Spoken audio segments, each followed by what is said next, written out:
우상을 섬기는 문화 중에 문제가 되는 것은 육류, 고기 소비의 문제입니다.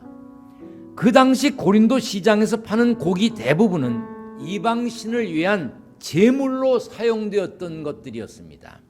그래서 고린도 교회 성도들은 우상 숭배에 사용했던 고기를 먹어도 되느냐, 먹으면 안 되느냐 하는 의견이 나뉘었습니다. 바울은 고린도 교회 성도들에게 하나님만이 창조주라고 하는 것을 믿는다면 어떤 고기를 먹는다 해도 해가 되지 않는다고 말했습니다. 문제는 믿음이 확실하지 않은 사람들이었습니다. 복음에 대한 확실한 지식과 믿음이 없는 사람이 예수 잘 믿는 성도가 우상에게 바쳤던 고기를 먹고 있는 것을 보면 실망할 수 있다는 거예요. 그래서 이렇게 말하고 있습니다. 다 같이 읽겠습니다. 시작. 모든 것이 다 허용된다고 사람들은 말하지만 모든 것이 다 유익한 것은 아닙니다.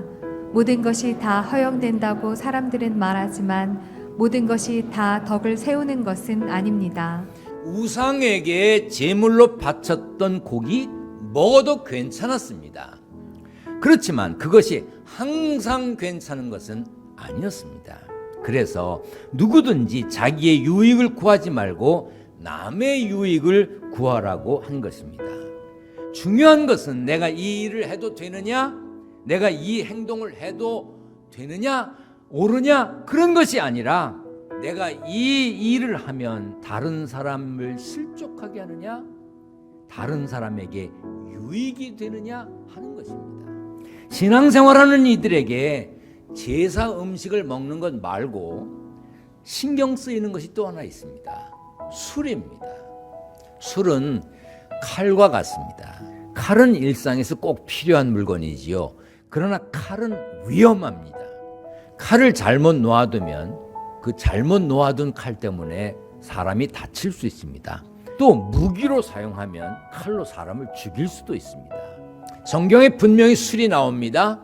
그러나 성경은 술을 마셔라, 술을 즐겨라 권하지는 않습니다. 오히려 술의 위험을 반복적으로 가르칩니다. 술 드신다고 죄인이라고 하거나 나쁘다고 말하지 않습니다. 술을 드시는 것 때문에 술을 안 드신다고 해서 천국에 가고 지옥에 가는 것은 아닙니다. 다만 그것 때문에 남에게 상처를 주거나 실망하게 한다면 금해야 하지 않겠습니까?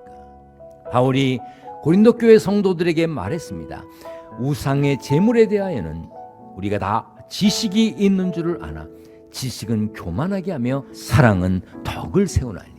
기둥교회가 견실하기 위해서는 자유를 말하는 성도보다 남의 유익을 구하는 성도가 더 많아야 합니다.